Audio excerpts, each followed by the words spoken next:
This is a quick introduction to Songs of Experience, which was published in 1794, but published jointly with Songs of Innocence. So it was never published as a separate book on its own. So the full title, if you combine Songs of Innocence and Songs of Experience, is Songs of Innocence and of Experience, showing the two contrary states of the human soul. So they were always intended to be published together. Okay, Innocence was never published on its Experience was never published on its own, because Blake was very interested in looking at, as he states, the contrary states of the human soul, the capability of people to be good and bad, live in darkness and in light, that kind of idea. The most famous poem in this one is The Tiger. It's probably the best known of the English poems, and definitely one of the most studied.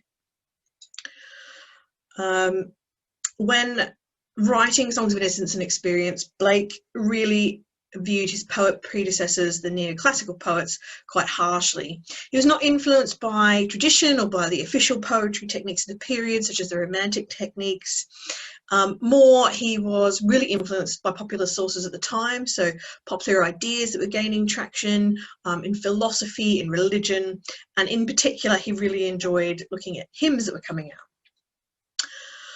It's important to note that Blake called his illustrations illuminations, because they help the reader to expand, or they often illustrate the meaning of the poem. You can see the struggle going on in the bottom illustration of the combination of innocence and experience.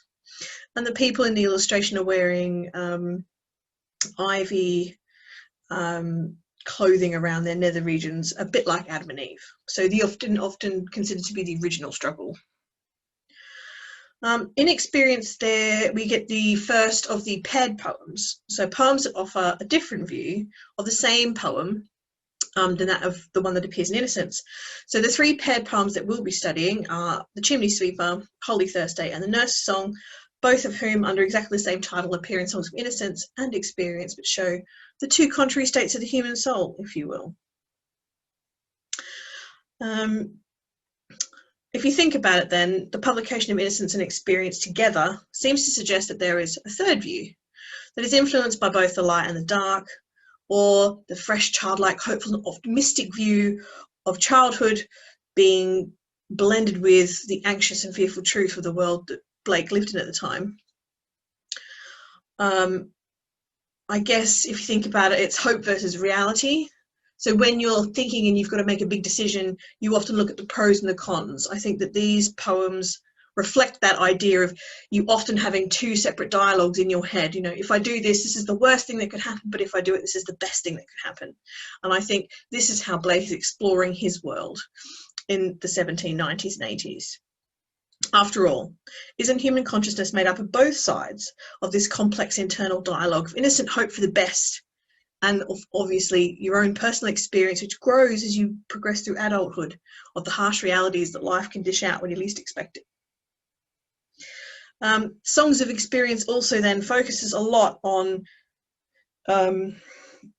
how evil and pain do exist as part of God's creation, but also looks at the different forms of human suffering that exist in Blake's period of time.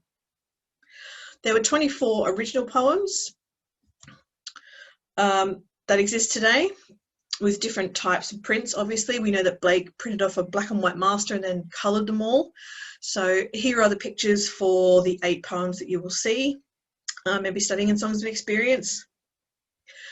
The 3 that you see, so some of the ones that you see here, so Holy Thursday, The Chimney Sweeper, and The Nurse's Song all go by the same titles, but the tiger is considered to be a partner of the lamb, even though Blake didn't necessarily intend them to go together. The human abstract could be seen as to be a partner poem, or reflect the opposite argument of the divine image. So there are a number of paired poems and partner poems, poems that reflect something else. Obviously, the Echoing Green and the Garden of Love seem to reflect the same sort of idea.